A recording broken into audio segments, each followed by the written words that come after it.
business analysis governance. So what do you mean by governance? I think we discussed this. What do you mean by governance? What do you understand by the term governance? What do you think would be the key focus from this particular activity? Key thing from the activity. So what do you mean? What's my understanding of the governance? Yeah, business analysis governance. So we discussed this in the first section of day one. We're talking about governance and what does that include. So the structure, isn't it? So essentially it includes the structure, the kind of hierarchy, the team, and the procedures, the policies, the rules. If there is any escalation, if there's any slippage, anything that is not expecting, that is behaving in a manner that is not expected, then how would you escalate? And these kind of things would be done in the governance structure. So the people, the roles. So in this one, what you're trying to do is, again, the inputs for this one is the one that we created earlier, the business analysis approach, which was from the first, which was the output from the first subsection, right? And then the stakeholder engagement approach is the output from the second one, 1.2. So those would become the inputs for this activity, right? And then you do the planning of the business analysis governance. Again, planning, it's not doing it's not the governance activity. You're actually planning for how would you like to do the governance later, all through the life cycle of the project, or the product development, whatever. And then the final output for this particular activity would be the governance approach, right? And what are the tasks that you would typically use? So you have got the plan, business analysis, information management. You would have an assessment of the requirements change. You would prioritize the requirements, and then you would approve the requirements. So these are the tasks that you would use, not now, but they would be the kind of tasks that you would use all through the project. So what you do is, for this, because you're doing the planning, you would consider these kind of tasks and see what are required. What is setup that is required so that you can understand the requirements changes, right? There should be a change requirement, control board, project change control board, as I say, PCCB, and then there should be an organizational wide change control board. Then there should be a way to prioritize the requirements. How are you prioritizing the requirements? What tools and techniques you would use? Who can prioritize? Who is going to take the decision about the final requirements, whether they're right or wrong, whether they're prioritized or not? So all of these are going to be the key tasks that you would do all through. But then, because you're doing the governance planning, you need to consider those tasks now, and then start planning for those as to who is responsible for doing those later, right?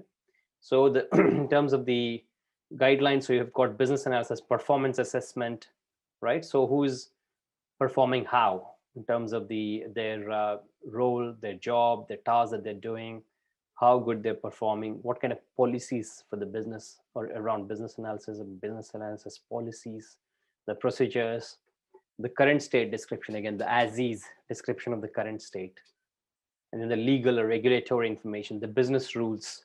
If it is to do with healthcare, what kind of regulatory information? If it is to do with banking, and similar kind of setup, then if it's a financial services sector, what kind of regulations should be considered?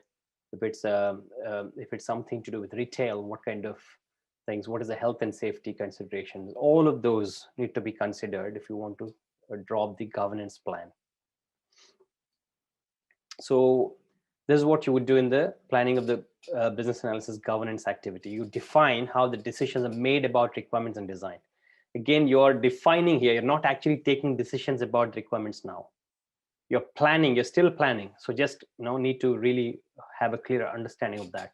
You're planning how the decisions will be made later, or all through the life cycle of your project, or the life cycle of the product development initiative, how the decision would be made, who would make the decisions, who would carry out the decisions once they're made, how would you prioritize. All of them are going to be done and planned now at this stage. It's just planning. And so this also includes decisions about reviews, prioritization, change control, approvals, blah, blah, blah, the workflow. So decision makers and required information exist. All of that needs to be in place. The process, decision makers, and required information, right? All of that. this is where the governance process come into picture and how decisions regarding approvals, blah, blah. So whatever we have discussed so far. So this is basically a setup to help you prepare for how you can enable the decision making all through the life cycle about requirements and business analysis process. So that's what is important here. So when we talk about governance, basically there are about 4 or 5. So what BA needs to hear, we need to look at the change control process.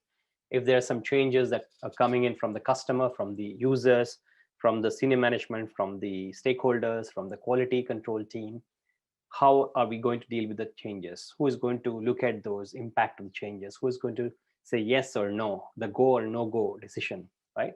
And then how would you take the approval once the change has been approved? Who will put that into the process? Who will put that as the prioritized list of item that needs to go into the backlog, for example, in Agile? And who's going to take the decision about when that needs to be implemented? If a change came in, for example, we were talking about the Sonos play bar support for the Dolby that people had been asking, all the customers and the users had been asking for. There are about, let's say, 100,000 users had been requesting that feature of Dolby support in the play bar. That is what has been coming in from the user forum of your Sonos website. Then who would take a decision? Who has got the product owner of Playbar, for example, has got the final say as to what feature is going to put in what release. So he would take the decision, he or she would take the decision.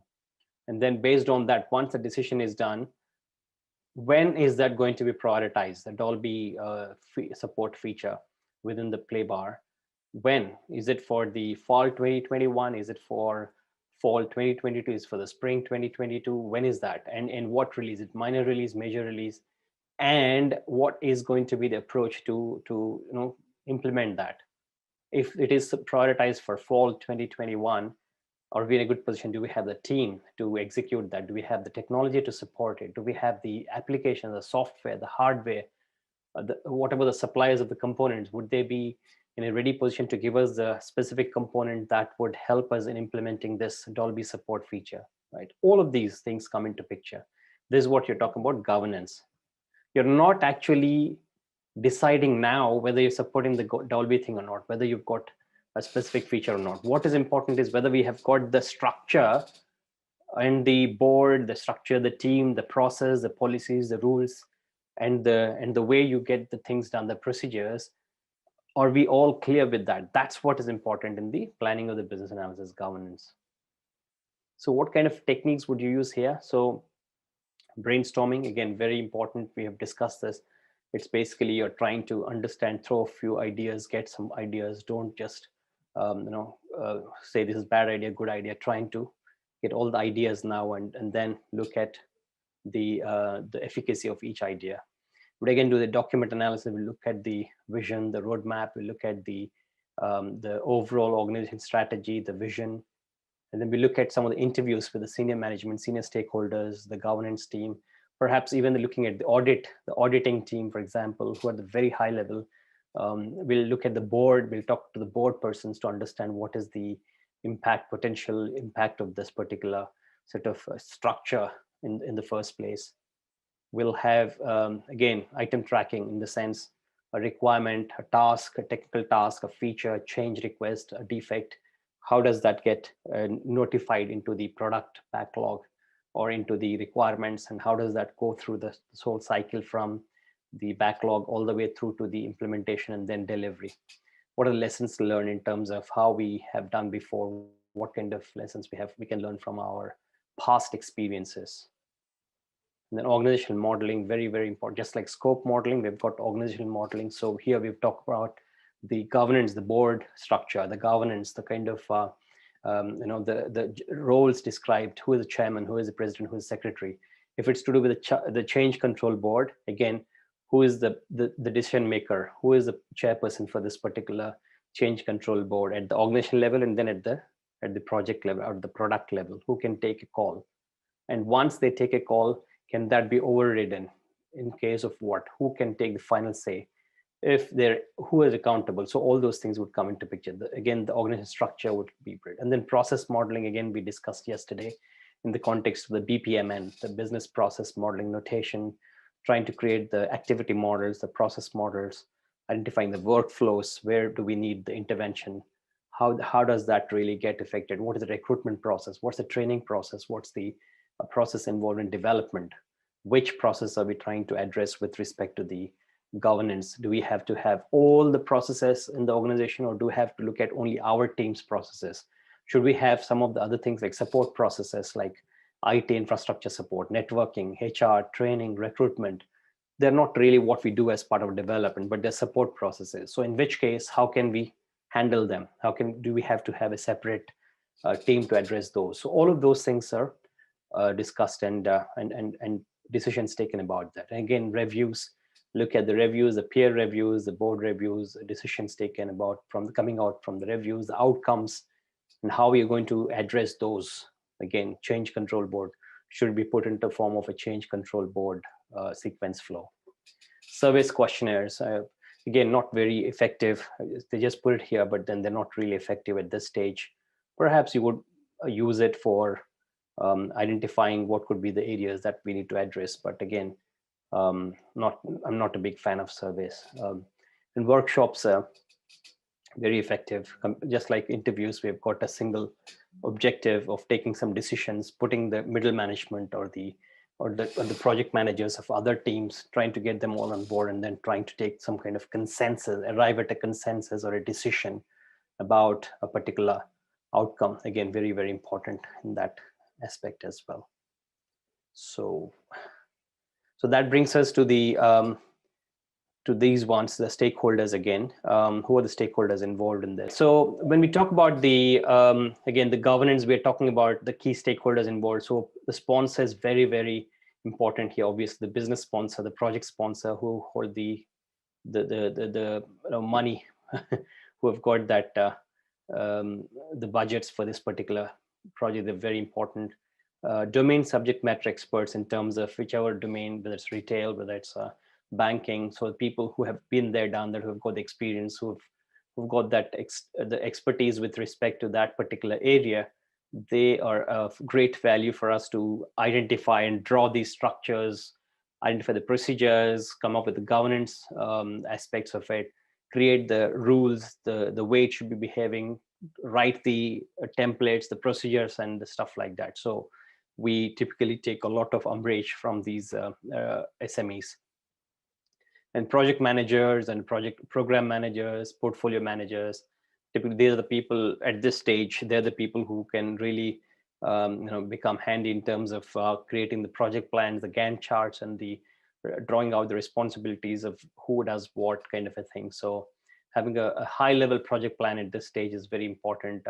Not necessarily all the details, but again, just to kind of get us going with respect to the governance structure, the model that we can put in place for who would be doing what, and what kind of procedures are involved, what are the other dependencies, the constraints, what kind of projects that we have done before, how can we bring in all of those. So essentially across the various teams, if we can bring in the lessons learned, the kind of best practices into this particular project's governance, I think that would be really helpful. So project manager is a great role to be involved, and then understanding and perhaps taking a bit more proactive role in laying out the governance structure. And regulators, obviously, as we discussed, very, very important. We need to know what kind of models and what kind of laws and rules and the clauses and everything else that has been laid down by the specific regulator. If it is with based on the industry, obviously, if it is to do with finance and banking, then we have got the Financial Conduct Authority in the UK, FCA. And if you've got the healthcare, then you've got the Department of Health and Health and Safety and things like that. There are a lot of HL7, HIPAA guidelines that need to be followed. If it's with building contractors and construction piece of work, then you've got a lot of the local regulations. Then you've got the specific industry guidelines on health and safety. All of those need to be considered. So that's the reason why governance, because again, you're talking about governance, it's important you consult the respective regulator and then the specific body which actually does the regulation activity of that particular industry or the vertical. We take into consideration, we put them into practice, we make sure that we have got pretty much all of those in in terms of the structure, the way the procedures are written, the tools, the techniques that we use, the way the complaint handling, the feedback handling happens, the escalation, if there's any issue or any complaint or any, if they're not happy, the customers are not happy, how can they feed us back? How can they get in touch? How can that issue be resolved? If it is not resolved within a period of time, how can that be escalated to the next level? All of these need to be thought about at this stage. Again, this is not the activity about doing things, about the escalation and the issue management, but it's about planning and preparation for that. It's about setting this whole thing in place so that we can implement it in, across the life cycle of the project. So that's the whole idea of this particular stage again. So when we talk about, for example, the business analysis stage, and we are talking about the governance here, again, there are a lot of areas that we need to be concerned about in terms of the governance. As we discussed earlier with regulatory stuff, we have got our own organizational guidelines and the governance. We've got quality control bodies and things like that. So we just need to keep into consideration. There are a few things that need to be clearly mentioned. The business analysis performance assessment, these are the guidelines and tools that we need to consider, the measures, the metrics, and the various critical success factors, the policies, procedures, the rules, the business rules, and the industry specific rules and regulations, the exceptions, all of those need to be, again. Information management tools, again, this is to do with the communication channels, what kind of communication that needs to be sent out. We're using Jira or we're using some kind of these aspects. We need to be really clear with respect to what kind of policies, what kind of procedures we want to typically lay in place. And that's why this is very, very important that we have all of these in place to make sure, number one, we have got the communication clear, and number two, if there's anything that goes wrong, that could potentially go wrong, we've got enough controls in place to take corrective action, and then to ensure that it doesn't happen again, which is what we call as a preventive action. And the legal or regulatory information, which is again very important. We discussed this at length in terms of the specific industry and what kind of frameworks we should have, what kind of regulations and the rules and the escalation mechanisms that should be in place. Again, what we're talking about is not doing things but planning. So just keep that in mind. Having these well in advance and thought about is very important for us to have in the business analysis approaches. Sorry. So in terms of the tasks that could potentially use, we're going to discuss that later. So communicate business analysis information that would use the governance approach, which is this approach that is the output from this one. And then you also have the tracing of requirements or requirements traceability. So that's a very, very important aspect or activity that a business analyst would really be engaged all the way through in a life cycle. So tracing the requirements from the stage they are identified as something to be done, like customer feedback, and then that goes into the requirements repository or product backlog, then the architecture, then the high-level design, then low-level design, then the development and testing, and then deploying, right? So this whole thing, what we call as from requirements all the way through to the test cases, and finally the code that has been released, is what we call as forward traceability. So that is forward, it's going from requirements forward. And backward traceability is opposite of it. So once you've got a code, a piece of code or a test case, tracing that all the way from there to the architecture, and then from the architecture to the design, from there to the requirement, and finally to where it came through, whether it has come through from an issue reported by a customer, or whether it has come through from a product owner's idea, or from a team member's way of suggestion from a sprint planning. All of these, so you're actually referring the test case all the way through, you're tracing it back to the requirement, or even before that, the source of requirement. So that's called as backward requirement. So there is a forward requirement, forward traceability requirement in terms of tracing it from the requirement through to the design, design architecture, the component, and from there to the code, and from there to the test case and the test result. And the backward traceability is the opposite of that, tracing all the way Where back do to the you use requirement. this? You can potentially use in all the requirements development, and in fact, I've used it in almost all the projects with what we call as Rational Requisite Pro. That's a very good requirements management tool. So that it has got this ability to automatically trace what has been done as part of a particular requirement, and then it links that requirement to the design document, a section in the design document, and then to the specific block of code in your repository, and to the test cases associated with that requirement. So that's called Rec Pro, REQPRO, Rational Requisite Pro. Yeah. It's a tool. And in Jira, we use it every day. So for example, if you have got some change that is suggested by a customer, and then you have got that in the backlog, from the backlog, you created that story that is there in the product backlog, and then that gets prioritized in a sprint backlog. From there, for that particular story, you write a set of test cases. All of them are maintained in Jira. Nowadays, thanks to Agile, you don't have to use 10 different tools like how we were using before. So with Jira or any such tool like Trello or Jira, you can actually have one place like the user story, and connected to that, you can see the entire user story going through the life cycle of the development, and then you can trace it all the way back and forth. So that's the beauty of Agile development and the tools that we use. Some of the tools like, and that's why it's called ALM tools, Application Lifecycle Management Tool. So maintaining requirements, again, maintenance of requirements and repository, making sure you've got all of those in one place, and you can, back and forth change the requirements. You can move the requirements from one place to another place. You can change the priorities or the order of how the requirements happen. You can break the big requirements, the epics, into smaller ones like the stories. You can merge the smaller ones like the stories into one big one like epic. You can do all of these things, and that's all part of the maintenance of the requirements. So basically, that is another way to address this, and then define the requirements architecture. So this is basically, again, definition of requirements architecture is you're talking about how you would handle the flow of requirements, whether it is requirement identification of the classification of the requirements, whether it is a requirement, or whether it is a function requirement, or whether it's a task, whether it's a non-functional requirement, usability, security requirement, or is it reliability, performance requirement, all of those, the FERPs plus kind of a thing requirement. And then once you have that, how would you be able to then translate it from that stage to the next one? What are the related stuff? However, the assumptions, the dependencies, the constraints, the challenges, all of that you would define in an architecture. Again,